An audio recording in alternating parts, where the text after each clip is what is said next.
오늘 하나님께서 우리에게 주시는 말씀은 시편 23편 1절로 6절 말씀입니다. 시편 23편 1절로 6절 말씀 봉독해 드리겠습니다. 여호와는 나의 목자시니 내게 부족함이 없으리로다. 그가 나를 푸른 풀밭에 누이시며 쉴 만한 물가로 인도하시는도다. 내 영혼을 소생시키시고 자기 이름을 위하여 의의 길로 인도하시는도다. 내가 사망의 음침한 골짜기로 다닐지라도 해를 두려워하지 않을 것은 주께서 나와 함께 하심이라. 주의 지팡이와 막대기가 나를 안위하시나이다. 주께서 내 원수의 목전에서 내게 상을 차려주시고 기름을 내 머리에 부으셨으니 내 잔이 넘치나이다. 내 평생의 선하심과 인자하심이 반드시 나를 따르리니 내가 여호와의 집에 영원히 살리로다. 네, 우리 다 같이 한 번만 다시 한번 큰 목소리로 같이 합독하시겠습니다. 시작. 여호와는 나의 목자시니 내게 부족함이 없으리로다. 그가 나를 푸른 풀밭에 누이시며 쉴 만한 물가로 인도하시는도다. 내 영혼을 소생시키고 자기 이름을 위하여 의의 길로 인도하시는도다. 내가 사망의 음침한 골짜기를 다닐지라도 해를 두려워하지 않을 것은 주께서 나와 함께 하심이라. 주의 지팡이와 막대기가 나를 안위하시나이다. 주께서 내 원수의 목전에서 내게 상을 차려주시고 기름을 내 머리 위에 부으셨으니 내 잔이 넘치나이다. 내 평생의 선하심과 인자하심이 반드시 나를 따르리니 내가 여호와의 집에 영원히 살리로다. 아멘. 우리 이 시간도 하나님의 말씀 받기 전에 잠시 기도했으면 좋겠습니다. 우리가 늘 하나님의 말씀을 받지만 오늘 시편 23편 말씀은 여러분 정말 우리가 눈물로써 하나님 앞에 다윗이 고백한 이 시편 23편 말씀을 읽으면서 우리의 눈물이 메말랐다는 것은 그만큼 우리의 신앙이 메말랐다는 것입니다. 이 시간도 하나님께서 주시는 말씀을 온전히 받아 누리도록 오늘도 또한 이 예배하는 가운데서 영상을 보고 예배하는 가운데서 사단이 또한 여러분들의 마음을 뺏어갈 수 있어요. 말씀에 집중하지 못하도록 하나님 이 시간도 마음을 지켜주시고 이 시간도 우리가 거저 왔다 거저 가는 예배가 아니라 거저 앉아서 또한 아버지 하나님 그 음성을 듣는 예배가 아니라 하나님의 것을 얻고 다시금 나를 돌이키며 내가 내버릴 것을 내버리고 내가 하나님의 말씀으로 채울 것을 채워지는 그러한 예배가 되게 해달라고 우리 잠시 하나님 앞에 잠시 기도하면서 나가시겠습니다. 다 같이 기도하시겠습니다.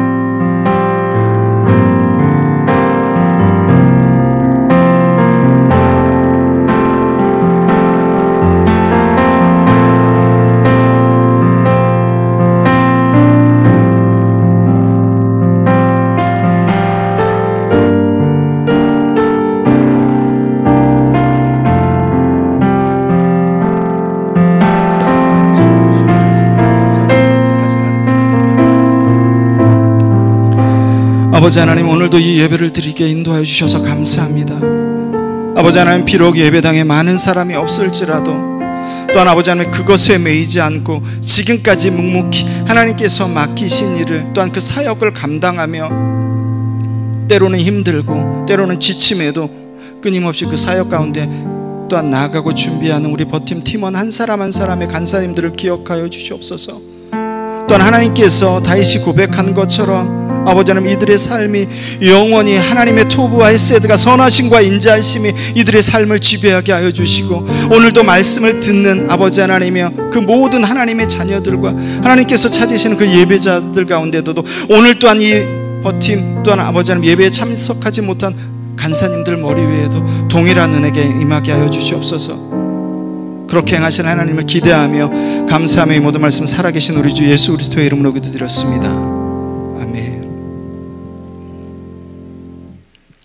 오늘 하나님께서 우리에게 주시는 말씀은 죄 뒤에 숨어있는 하나님의 은혜 시편 23편 말씀입니다. 여러분들 시편 23편은 뭐 거의 다 암송하실 거예요. 거의 다.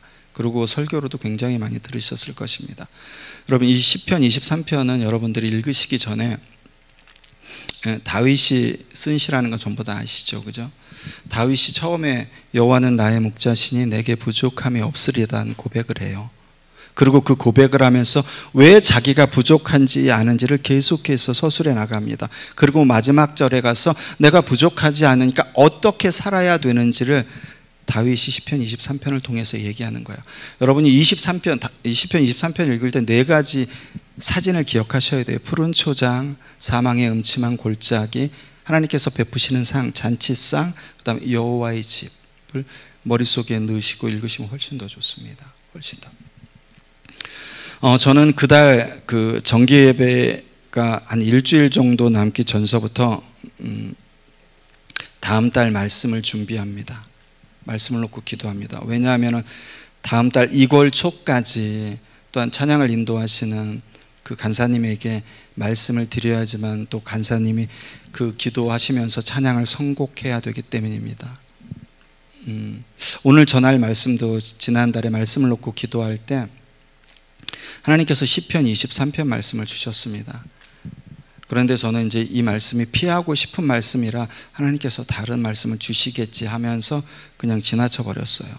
왜냐하면 시편 23편에 제게 걸림이 되는 말씀이 있었기 때문입니다. 하나님께서 다른 말씀 주시겠지 하고 지나치면서 여느 때처럼 그냥 책을 읽고 기도하고 성경 말씀을 보고 매일 했던 일과를 반복했습니다.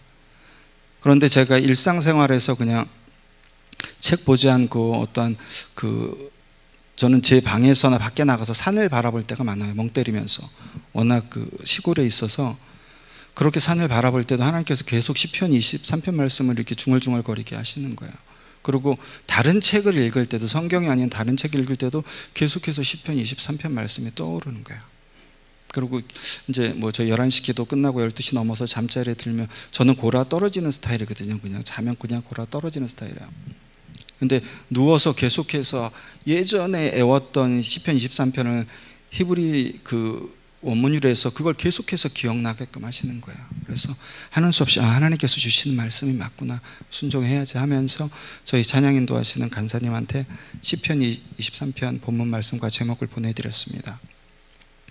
네, 제가 시편 23편에서 걸림이 된 것은 1절입니다. 여호와는 나의 목자시니 내게 부족함이 없으리로다 하는 1절 때문입니다. 지금까지 여러분 저는 버팀 정기 예배나 다른 또한 모든 설교도 동일합니다. 정 급한 설교가 아니고서는 저는 설교 원고를 하루 이틀 사이에 작성하지 않습니다. 급하게. 그러니까 저는 지금까지 설교를 작성했을 때 본문과 주석만 놓고 작성하는 것이 아니라 대학교 때, 신학대학교 때 배웠던 거, 대학원 때 배웠던 거, 지금까지 읽었던 모든 책들을 총망라해서 한 편 한 편 작성합니다. 그렇기 때문에 설교 원고를 급하게 작성하는 것 같은 경우는 저에게 굉장히 힘든 일이에요. 힘든 일. 근데 어떻게 뭐 외부 설교나 아니면 지금 올라가는 교회에서 담임 목사님이 갑자기 설교 부탁을 하시면은 물론 2, 3일 내에 정리를 해야 되겠지만은 제 원칙은 그렇지 않습니다. 미리 언제 이렇게 누구누구 설교 부탁을 하셨을 때는 그걸 놓고 기도하면서 충분한 시간을 갖습니다. 제가 그렇게 하는 것은 가급적이면 하나님의 말씀을 조금 더 부족하지만 조금 더 묵상하고 내 뜻이 아닌 하나님의 뜻을, 여기서 무엇을 말씀하시고자 할까 하는 하나님의 뜻을 좀 제대로 전달하기 위해서예요.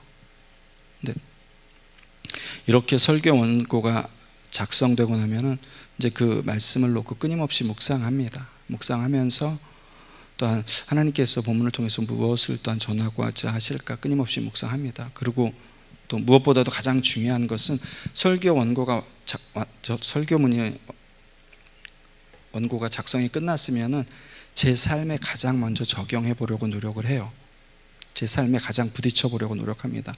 그런데 오늘 말씀은 첫 1절부터 제 삶에 적용하고 살아보려고 노력하기가 목사로서도 너무 힘들었습니다. 좀 솔직히 말씀드리면, 정확하게 말씀드리면은 여호와는 나의 목자시니 내게 부족함이 없으리로다. 목사로서 이것을 제가 제 삶에서 부딪히면서 적용할 자신이 없었어요. 여러분 이 시편 23편 1절 말씀은 어떻게 보면 성경 전체, 시편 23편 전체의 주제이기도 하지만 성경 전체의 주제이기도 합니다. 전체의 주제이기도 합니다. 그런데 여러분 말씀을 준비하면서 하나님께서 저에게 이렇게 말씀하시는 것을 깨닫어요. 김병문 목사, 나는 너의 목자야. 교회 공동체의 목자가 아니라, 버팀 공동체의 목자가 아니라 바로 김병무 목사 너의 목자야 라는 하나님께서 마음을 강하게 주셨어요. 제가 우리 팀원들한테도 올렸지만 며칠 전 기도원을 갈 일이 있었어요. 그래서 기도원에 갔다가 개인 기도실에 들어가서 한 2시간 넘게 기도했나, 기도하면서 엄청 많이 울었습니다. 이 말씀 때문에. 하나님께서 김병무 목사 너는 내가 너의 목자야, 내가 너의 목자야라는 말씀을 계속 주셔서 굉장히 많이 이 부족한 믿음의 목사 때문에 하나님의 말씀을 패스하고 다른 말씀을 계속 받으려고 했던 것 때문에, 적용하기 힘든다는 것 때문에, 내 삶에 적용하기 힘들다는 것 때문에. 근데 반대로 생각하면 모든 목사들이 자기 삶에 적용해서 얼마나 퍼펙트하게 살아날까요? 그러지 못하는 게 더 은혜가 될 수도 있는데, 아무튼 그런 불순종 때문에. 네, 여러분, 오늘 하나님께서는 오늘 말씀을 시작하시면서 여러분이 눈여겨보셔야 될 게 있어요. 여호와는 누구의 목자시니? 나의 목자시라고 그러세요. 여호와는 나의 목자시니 누가? 내가 부족함이 없다고 말씀하세요. 하나님께서는 여호와는 우리의 목자시니, 교회 공동체의 목자시니, 또한 선교단체의 목자시니라고 그러는 것, 나의 목자시니 부족함이 없다고 말씀하시는 거예요. 제가 시편 23편을 패스해버리려고 했던 것도 바로 여기에요. 부족함이 없으리라는 말씀 때문에. 지금 여러분 우리 버팀 가운데서 채워져야 될 거, 김정수 씨의 안 지나서나 당신 생각이지만 저는 안 지나서나 버팀 생각이에요. 그렇기 때문에 우리 버팀에 채워야 될 거, 앞으로 나가야 될 방향, 이런 것들이 앞으로 공급돼야 되고 또한 채워져야 될 게 굉장히 많은데, 어떻게 보면 부족한 것이 굉장히 많은데 부족한 것이 없다고, 그것을 하나님께서 나의 목자시니까 내가 부족한 게 없습니다라고, 그것을 살아낼 자신이 없어서 이 말씀을 패스하려고 그랬던 거예요, 여러분. 물론 지금까지 인도하신 하나님, 모든 것을 채워주신 하나님 앞에 감사하지만 또한 비전을 주셨기에 그 비전을 갖고 앞으로 나가야 하기에, 그것 때문에. 그리고 무엇보다도 제가 설교 원고를 작성해 놓고 말씀을 분명히 이렇게 선포를 해야 되는데 그거에 자신이 없었어요. 제가 그렇게 살아가지도 못하면서 이 말씀을 살아가라고 여러분들한테 선포할 자신이 없었어요. 그럼에도 계속해서 이 말씀을 주시기에, 하나님께서 이것도 또한 다시금 어떠한 깨달음을 주시기 위함이구나 해서, 그래서 오늘 본문 말씀을 정하고 설교 원고를 써나가기 시작했습니다. 다음날 조금 쓰고 또 다음날 묵상하면서 조금 쓰고, 시간이 지날수록 설교 원고가 채워져 갔는데 조금씩 다는 모르겠지만 조금씩 하나님께서 왜 이걸 굳이 얘기하셨는지를 희미하게 깨닫게 하셨어요. 희미하게. 그리고 이 설교 원고를 다 작성하고 다시금 수정했을 때 하나님께서 이 부족한 목사에게 놀라운 걸 깨닫게 해주셨어요. 주님께서는 제가 걸림돌이라고 생각했던 이 말씀을 통해서, 이 말씀 안에서 오히려 제게 자유함을 주셨어요. 자유함을. 여러분, 이 부족함이 없으리다는 미완료형이에요. 미완료는 아직 완료되지 않은 상태를 얘기해요. 그러니까 미래를 얘기하겠죠. 근데 여러분, 미래에도 내가 부족하지 않았어. 그럼 현재에도 부족하지 않다는 거예요. 과거에도 부족함이 없었고 현재에도 부족하지 않고, 그러니까 미래에도 부족하지 않다는 뜻이에요. 지금 이거 다윗이 부족함이 없으리로다라는 이 미래형으로 얘기하는 것은 과거나 현재나 미래나 부족함이 없다는 거예요. 왜요? 하나님이 나의 목자가 되시기 때문에. 누가? 여러분이? 우리가? 아니, 내가 부족함이 없다는 거예요. 여러분, 목자는 누구보다도 자기 양의 필요를 그 누구보다도 잘 아는 사람이에요. 당시 이스라엘 백성에게 목자하면 그 이미지가 정확했어요. 목자는 이런 사람이라고 정확했어요. 하물며 하늘에 계신 아버지께서 내 목자이신데 두말할 나이가 없겠죠. 요는 나의 상황과 커다란 문제가 내 앞에 떨어져서 그 문제들 때문에 하늘에 계신 하나님이 내 목자가 되신다는 것을 믿지 못하는 거예요. 누구처럼? 김병무 목사처럼. 그렇게 어느 날 설교 준비를 하면서 밖을 내다보다가 시원한 바람이 불어서 큰 산을 내다보다가 갑자기 제이어스의 내 모습 이대로라는 찬양을 듣게 됐어요. 근데 그 찬양을 듣는 순간 제 머리를 망치로 맞는 것 같았어요. 그래서 후다닥 와서 노트북을 켜서 설교문을 작성하기 시작했습니다. 여러분, 10억을 가진 사람이 있습니다. 10억을 가진 사람이 있어요. 근데 10억을 가진 사람은 100억을 가진 사람이 10억 가진 사람을 보면은 너무나 부족하게 사는 사람처럼 보일 거예요. 저거 갖다 어떻게 살까? 그런데 1,000만 원 가진 사람이 10억 가진 사람 보면 어떻게 볼까요? 모든 걸 다 가진 사람처럼 보일 거예요. 네, 하나님께서는 김병훈 목사, 내가 버팀이랑 교회의 목자가 아니라 바로 너의 목자야. 그러니까 너는 부족한 게 없어라고 말씀하신 그 하나님의 입장을 조금 더 헤아려 봤어요. 얘야, 지금 너에게 부족한 건 없어. 이스라엘 백성을 하나님께서 광야에서 40년 동안 돌리신 것처럼 그 흙먼지 나는 그 사막 바람에서 집을 옮겼다 쌌다 해야 돼요. 그런데 하나님께서는 이스라엘 백성에게 뭐라고 그러시냐면 신명기에서 부족한 게 없었다고 말씀하세요. 부족한 게. 하나님께서는 이 부족한 김병 목사에게 얘야, 너한테 지금 너희 버팀에게 지금 부족한 건 없어 라고 말씀하시는 거예요.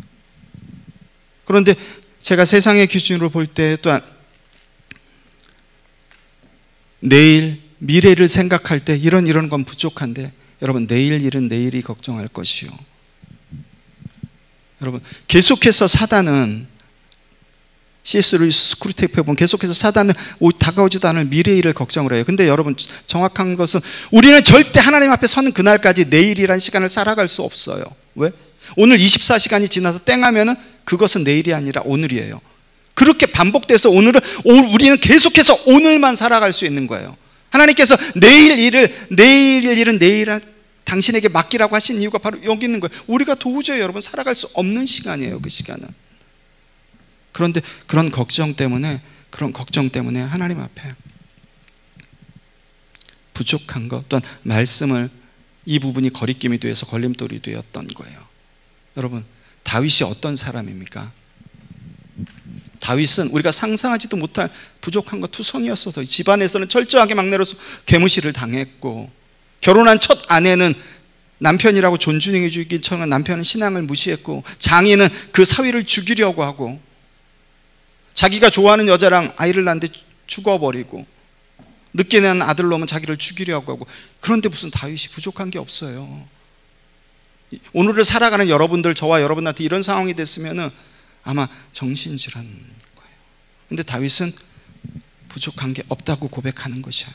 여러분 이 부족한 목사나 여러분들이 계속해서 100억 가진 사람 눈으로 100억 가진 사람을 계속해서 눈으로 바라보니까 내 현실은 1,000만 원밖에 안 되는데 계속해서 부족해 보이는 거예요. 근데 기억해야 될 게 있어요. 여러분 우리를 생명의 길로 나의 모든 삶의 주관자가 되시며 나의 모든 필요를 채우시는 분이 나의 목자라는 사실이에요. 여러분 나의 목자라는 사실. 그것이 여러분 제가 제이어스 내 모습 이대로라는 찬양을 들으면서 하나님께서 망치로 머리를 때리셔서 급하게 작성한 거예요. 여러분과 제가 언제나 하나님 말씀 안에 있을 때 세상에서 부족하다고 하는 것, 또한 우리가 가난하게 사는 것, 또한 세상에서 바라보는 그 기준에 휩쓸려 살지 않아요. 저와 여러분은 다 알죠. 하나님의 말씀이 내 안에 있으면 우리는 승자야, 다 알고 있습니다. 우리는 하나님 안에서 부유한 자야, 다 알고 있어요. 그렇지만은 막상 현실에 어떠한 금전적인 문제나 어떤 게 왔을 때는 그렇지 않아요. 그렇지 않습니다. 그 문제가 뭘까요? 그건 바로 믿음으로 반응하는 문제예요. 반응하는 문제. 원고를 작성하기 전에 이 부족한 김병 목사는 그 믿음의 반응이 일어나지 않은 거예요. 그 세상적으로 바라보는, 또한 내 앞에 있는 그 커다란 산들만 빵빵빵 보고 믿음으로 반응하지 않은 거예요. 여러분 세상이, 주변 친구들이, 주변 친척들이 그렇게 못 살면서도 하나님 찾고 예수 섬기고 싶냐, 그렇게 부족하게 살면서도 뭐가 그렇게 좋다고 조롱하고 손가락질 하여도 여러분 우리 말씀 안에서 자유함을 얻는 자들이에요. 우리는 이 땅 가운데 삶이 다가 아닙니다. 우리는 반드시 가야 할 곳이 있는 사람들이에요. 그렇기 때문에 말씀 안에서 철저하게 경제적인 능력 안에서 어떠한 나의 그 사회적인 그 소셜 포지션 안에서 만족을 얻는 게 아니라 말씀 안에서 자유함을 얻으셔야 돼요. 우리는 여러분 매주마다 신앙 고백을 합니다. 나는 전능하신 아버지 하나님 천재 창조주를 믿습니다. 여러분 온 우주 만물을 만드신 분, 하늘에 지금도 계셔서 전능하신 그 하나님께서 오직 그분만이 저와 여러분의 부족함과 저와 여러분의 잘못된 욕망을 채워주시고 바꾸실 수 있어요. 여러분, 우리가 그 무엇으로도 우리의 필요, 우리의 부족함을 채울 수는 없습니다. 하나님이 아니고서는. 우리의 잘못된 욕망도 마찬가지죠. 이 세상 부자들은 계속해서 돈을 계속해서 쌓아가면 쌓아갈수록 늘 채워지지 않는다는 부족함을 느낀다고 합니다. 그건 너무나 당연한 거예요, 여러분. 이 세상에서 인간의 욕망을 채울 것은 그 어디도 없어요. 그 어떤 것도 없습니다. 그러나 저희는 틀리죠. 제가 말씀드렸던 것처럼 우리의 욕망, 우리가 바라고 소망하는 것들은 하나님께서 채우십니다. 그리고 우리가 잘못된 욕망 같은 경우는 하나님께서 당신 안에서 바꿔나가실 거예요. 바꿔나가실 거예요. 왜? 우리가 하나님의 당신의 자녀이기 때문에. 틀림없이. 여러분, 양은 그 생명을 유지하기 위해서는 풀과 물이 필수입니다. 우리 식량이 필수잖아요. 양은 풀과 물이 필수예요. 더군다나 건조하고 메마른 팔레스타인 땅에서는 더더욱 그러겠죠. 요즘 그 날기새 하시는 김동호 목사님이 비전 아카데미라는 영상을 하세요. 거기에 보면 이제 요즘에 교회 개혁에 대해서 계속해서 말씀하십니다. 동영상 보신 분들도 있을 거예요. 그 말씀 중에 김동호 목사님이 이렇게 얘기하십니다. 가까운 교회가 가장 좋은 교회니까 가까운 교회 가라고 하는 사람들 보면 군밤을 놓고 싶다고 말씀하시면서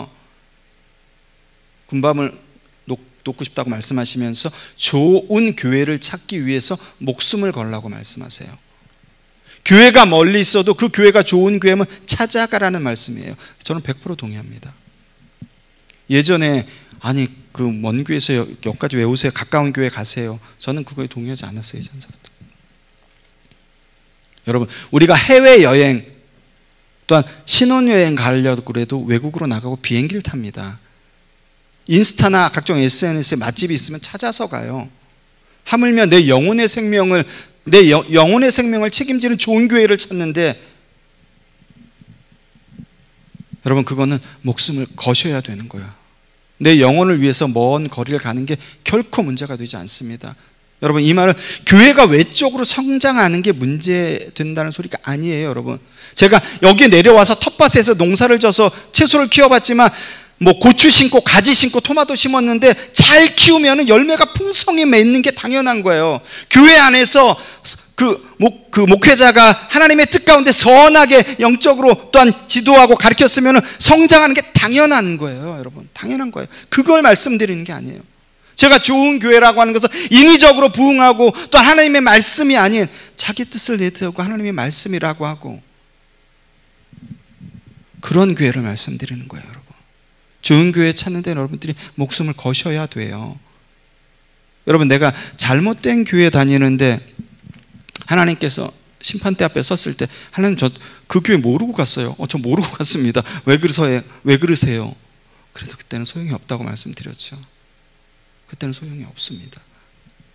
하나님께서는 우리에게 분별할 수 있고 선택할 수 있는 것을 계속해서 주세요. 여러분, 하나님은 인격적인, 우리 수련회 때 그래서 인격적인 하나님 만난다고. 그 인격적이란 뜻이 뭔지 아세요? 우리가 주일 예배를 빠지고 개판으로 살아도 하나님께서 그래 이 새끼야 너 하고 벌 주시는 하나님이 아니라는 거예요. 인격적으로 우리를 대하시고 인격적으로 하나님이 언약하셨던 것을 그대로 지키시면서 나가시는 분이라는 거예요, 여러분. 그렇기 때문에 좋은 교회 찾는 것은 여러분 목숨을 거셔야 되는 거예요. 양이 푸른 풀과 물을 먹으러 가려면 자기 목자의 음성을 듣고 갔죠. 자기 목자의 음성을 들고 갑니다. 양이 그러면 따라가는 목자가 참 목자일까요? 아니면 사꾼 목자일까요? 양이 따라가는 목자는 참 목자죠.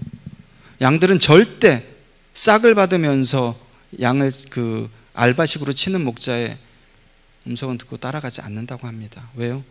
참 목자를 쫓아가야지만 생명의 풀과 물을 얻을 수 있기 때문에.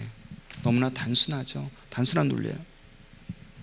참 목자에 가지 않고서는 그 생명의 풀과 물을 먹을 수 없습니다. 참 목자에게 가지 않고서는 하나님께서 주시는 평강을 누리는 방법을 몰라요. 내 영혼이 누릴 수 있는 방법을 몰라요. 내 영혼이 어떻게 하면 소생되는지 그 방법, 하나님의 뜻을 알 수가 없어요. 그럼에도 여러분, 참 교회, 좋은 교회를 찾는데 주저하고 망설이고 거리가 멀다는 이유로 내 영혼을 지금 그 그렇지 않은 교회와 맞바꾸실 분은 아무도 없겠죠. 여러분, 양들은 참 목자가 가는 곳이면 어디든지 따라갑니다. 설사 그 길이 낭떠러지인 죽음의 길이라고 할지라도. 왜? 목회자를 신뢰하기 때문에 그 음성을 듣고 따라가는 거예요. 여러분, 근데 중요한 것은 참 목자는 절대로 자기 양들을 낭떠러지가 있는 죽음의 길로 절대로 데려가지 않아요. 절대로 데려가지 않습니다.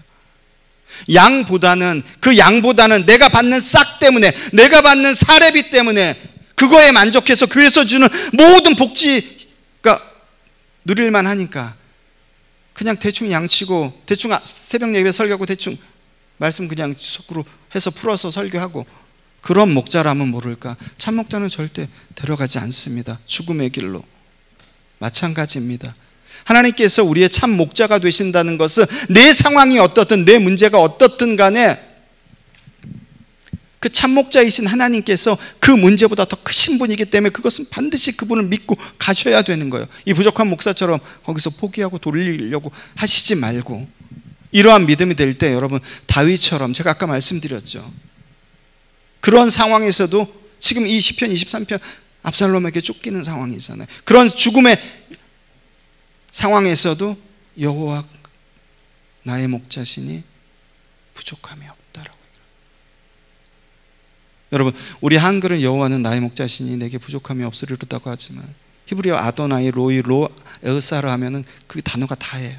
거기에 어마어마한 의미가 포함되어 있는 것입니다. 우리가 이러한 믿음이 될 때, 아까 우리 믿음으로 살리라 고백했죠.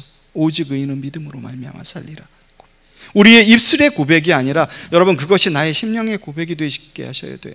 나의 심령의 고백이 될 때 하나님께서 우리의 마음을 더욱 단단하게 하시는 거예요. 여러분, 다윗은 죄의 구렁텅이 속에 있을 때도 그렇고, 사울과 또한 압살롬에게 쫓길 때도 그렇고, 죽음의 공포를 느낄 때도 그렇고, 사망의 음침한 골짜기를 지날 때, 여기서 여러분 사망의 음침한 골짜기라는 것은 육체적인 죽음을 말하는 것이 아니라 우리아와 밧세바의 사건으로 인하여서 내 영혼이 죽어가는, 내 영혼이 사망에 이르는 때를 얘기를 하는 거예요. 그 사망의 음침한 골짜기를 지날 때라도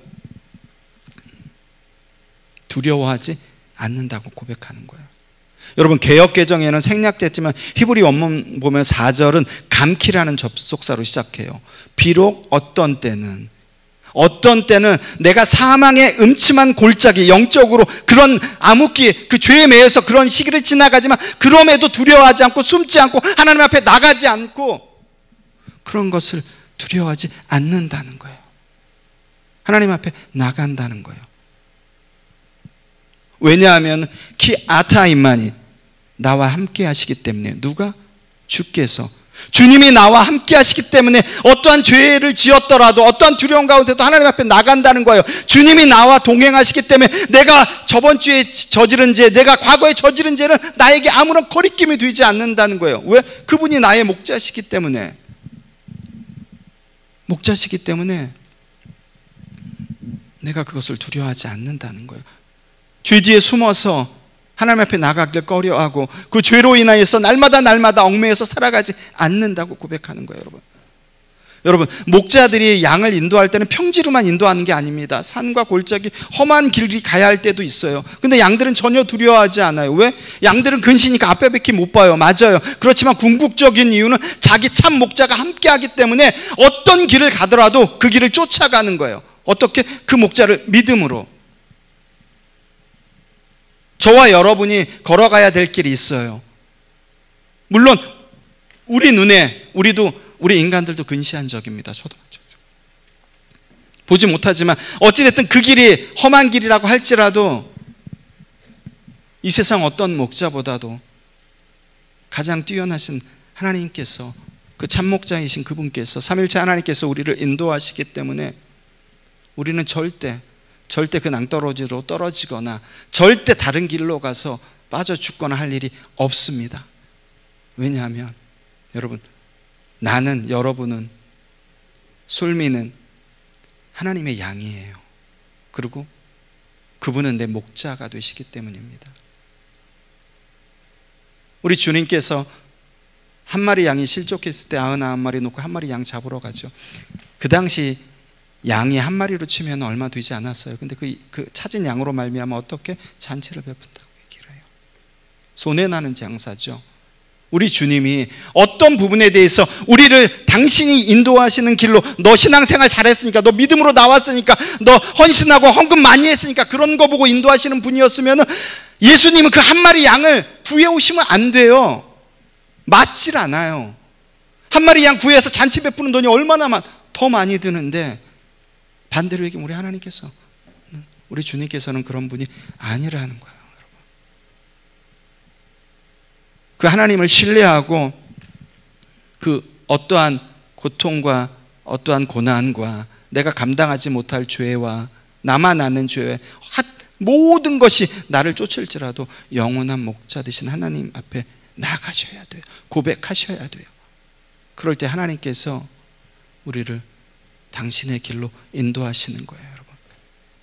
또한 하나님께서 여러분이나 저나 잘못 나갔을 때 그 막대기로 꾹꾹 찔러서, 목동들이 치는 막대기는 뾰족했습니다. 양들이 잘못 갈 때 옆구리 같은 걸 아프게 꾹꾹 찔렀어요. 진짜 아프게. 그래서 양들이 방향을 틀게. 그 막대기로 저와 여러분들을 찌르실 거예요. 나가지 못하도록. 왜? 우리는 당신의 양이기 때문에. 그리고 우리가 설사 죄악 가운데 빠졌을지라도 지팡이로 우리를 건져내실 거예요. 왜? 하나님께서 내 목자가 되시기 때문에. 여러분, 교회에서 또한 그 여러분들이 어떠한 설교를 들으실 때 내 귀를 즐겁게 하고 그냥 어떠한 그 말씀 가운데 그냥 힐링 서비스 받으러 왔다고 생각하시면 정말로 잘못된 것입니다. 그런 설교는, 그리고 여러분 가급적이면 여러분 영혼에 결코 도움이 되지 않아요. 결코 도움이 되지 않습니다. 여러분이 말씀을 들을 때 분별하셔야 되는 것도, 성도들이 옮길까 봐 찔리는 말씀을 못 전하는 교회도 굉장히 많아요. 성도들이 옮길까 봐, 다른 교회로 갈까 봐. 그런데 여러분, 참목자는 그러지 않아요. 찌르지 않으면 그 양이 죽는데, 낭떠러지에 가서 죽는데, 아프더라도 찔러야 돼요. 그래야지 그 양이 방향을 틀고 제대로 길을 갈 수 있어요. 마찬가지입니다. 마찬가지예요. 여기서 목사로서 말씀을 전하지만은 여러분들 귀를 즐겁게 하는 사람들이 많이 모이는 설교 충분히 할 수 있죠. 충분히. 그런데 기본적으로 여러분, 말씀은 내가 좋아서 전하는 게 아니라 하나님께서 주시는 말씀을 전하는 거예요. 우리 하다못해 하나님 앞에 올려드리는 특송할 때도 하나님 앞에 기도하면서 뽑잖아요. 선곡하잖아요.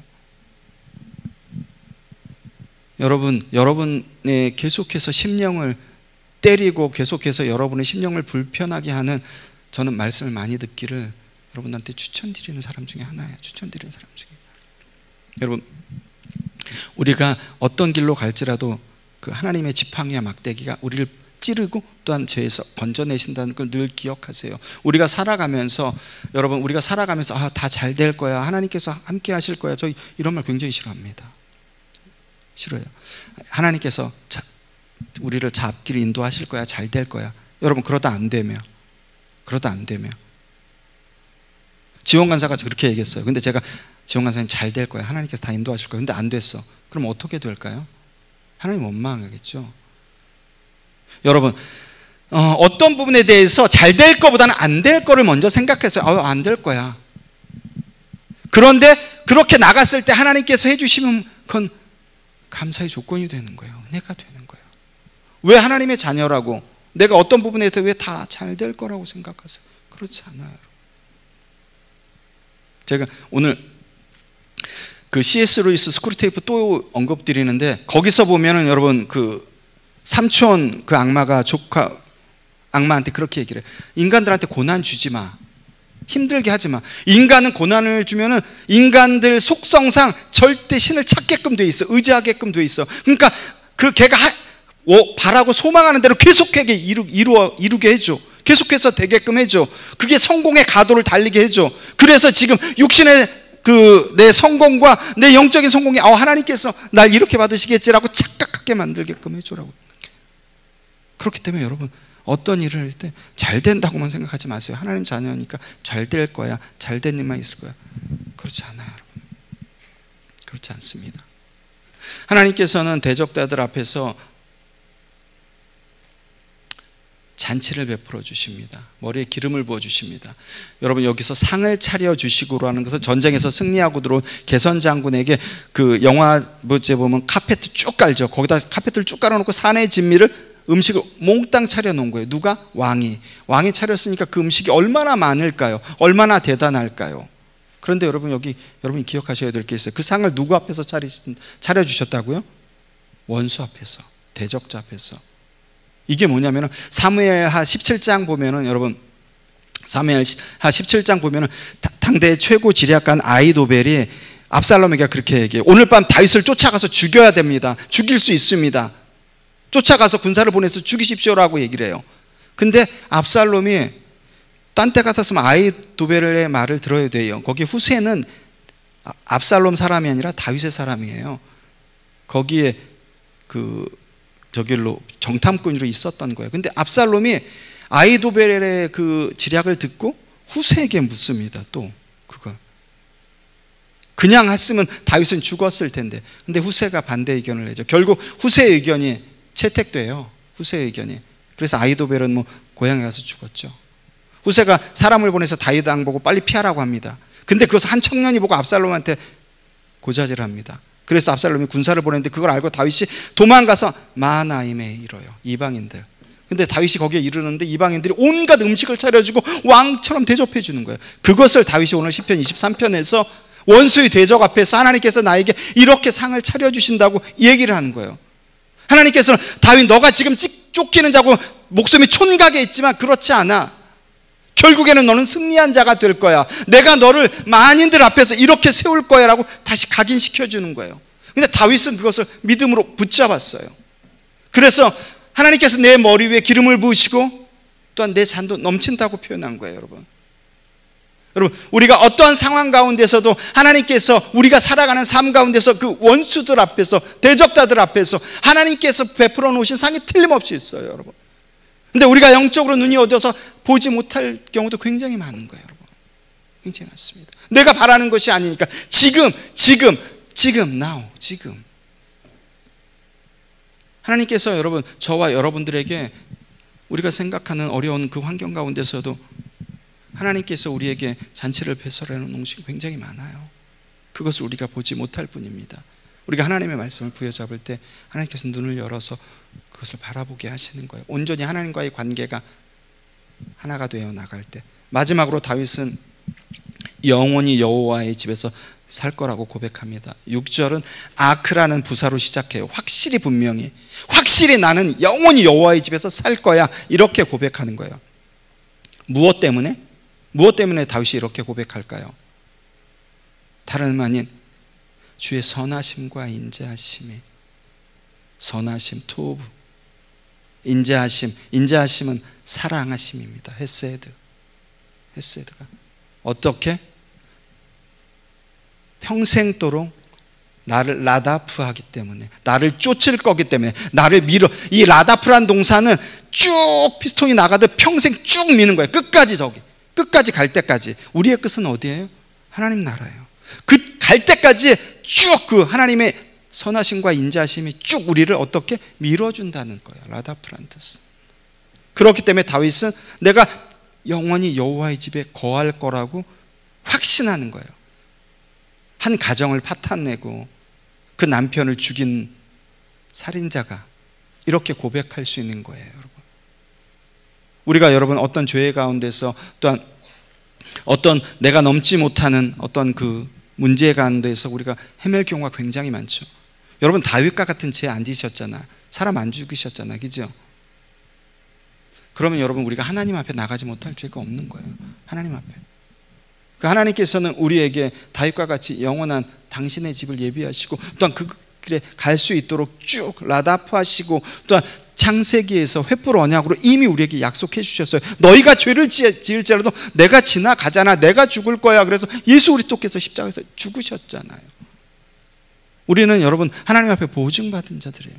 쭉 하나님의 말씀만 붙잡고 그분과의 관계가 온전하게 하나가 될 때는, 여러분 다윗은 자신의 죄가 얼마나 무겁고 또한 두렵고 무서웠을까요? 그렇기 때문에 다윗이 여러분 그 시편 51편 12절에 보면 이렇게 고백합니다. 자원하는 심령을 주사 나를 붙드소서.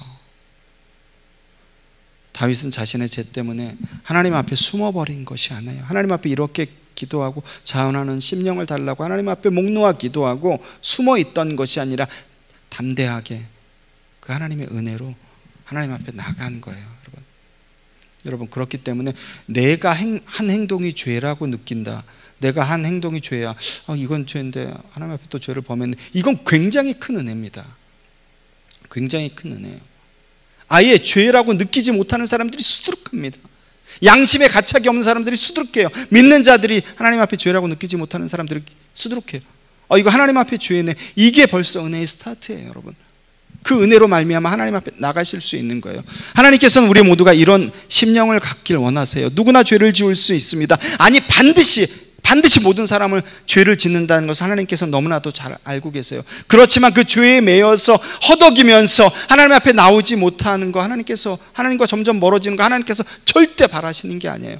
오히려 죄를 지었으면 다윗처럼 자원하는 심령으로 하나님 앞에 부르짖으면서 그 앞에 한 걸음 나와서 부복하며 하나님의 은혜를 구하는 것을 하나님께서 원하시는 거예요. 우리가 죄를 알고 깨달아 하나님 앞에 회개하고 하나님 앞에 나와서 눈물 콧물로 기도했을 때 하나님께서는 그 어떤 영광보다도 가장 큰 영광을 어떻게 본인이 스스로 취하시는 거예요.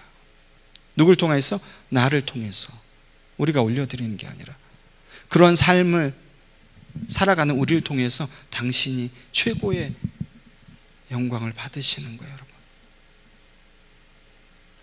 그렇게 하나님의 말씀 가운데 또한 어떤 죄 가운데 또한 내가 부족함이 있는 그 가운데서도 그 부족함을 바라보지 않고 죄를 바라보지 않고 오로지 나를 온전케 하시는 그분을 바라보고 또한 그분이 나의 선한 목자 되신다는 것을 믿고 걸어 나갈 때 하나님께서는 그 어떤 영광보다도 가장 큰 영광을 받으십니다. 그것을 기억하며 살아가는 저와 여러분들 되게 소망합니다. 아멘. 말씀 정리하겠습니다. 지난달에 제가 넷플릭스로 영화를 한 편 봤는데 거기에 이런 내용이 있어요. 아픈 딸을 둔 아빠가 있어요. 근데 이 아빠가 여기서는 돈을 못 버니까 이 치료비를 감당 못하니까 먼 곳으로 가요. 근데 그 딸이 떠나기 전에 아빠한테 그렇게 얘기해요. 아빠, 나 때문에 멀리 가서 돈 벌어오는 거구나 라고 얘기해요. 근데 그 아빠가 그렇게 얘기합니다. 아니야. 아빠는 너 때문에 멀리 가는 게 아니라 너를 위해서 멀리 가는 거야. 너를 위해서 멀리 가는 거야. 여러분, 하나님이 우리의 목자가 되시려면 내가 그분의 양이 되어야 돼요. 내가 그분의 양이 되지 않고서는 그분은 나의 목자가 되실 수가 없어요. 나는 그분의 양이라고 내가 계속해서 마인드를 컨트롤 할지라도 그것은 여러분 내 착각으로 살아가는 경우가 굉장히 많아요. 기억하셔야 돼요. 내가 그분의 양이 되어야지만 그분이 내 목자가 되시는 거예요. 반대로 말씀드릴까요? 내가 그분의 양이 아니면 그분의 음성을 들을 수가 없어요. 아까도 말씀드린 것처럼 절대 양들은 사꾼 목자의 목소리를 듣고 쫓아가지 않습니다. 그래서 여러분 좋은 교회와 좋은 목사님을 만나는 건 굉장히 중요해요. 여러분들이 목숨을 걸으셔야 돼요. 거기에는 여러분들이 그 가운데 목숨을 걸으실 때 이 한국교회가 하나 둘씩 내가 있는 그곳 가운데서 회복되고 사꾼 목자랑 거짓 목자가 발붙이지 못할 거예요. 기억하십시오. 하나님께서는 당신의 아들을 나 때문에 주신 게 아니라 나를 위해서 주셨어요. 나를 위해서, 이 못난 목사를 위해서, 부족한 여러분들을 위해서 주셨어요. 그것을 기억할 때 우리는 하나님 말씀 가운데서 또한 이 진리 가운데서 죄 뒤에 숨어서 벌벌 떨고 두려워하고 거기에 매이는 게 아니라 그 숨겨진 은혜를 찾아서 하나님 앞에 나아갈 수 있는 거예요. 하나님께서는 시편 23편처럼 여러분 다윗 고백처럼 나를 푸른 초장에만 쉴만한 물가로만 인도하시지 않으세요. 때로는 낭떠러지 길로 인도하십니다. 근데 그 참목자를 믿으며 나갈 때 하나님께서 여러분 각자와 저의 삶을 당신이 공급하시고 인도하시고 완성하실 거예요. 그것을 믿으며 또한 그 가운데 세워져 나가는 저와 여러분들 되기를 소원합니다. 아멘.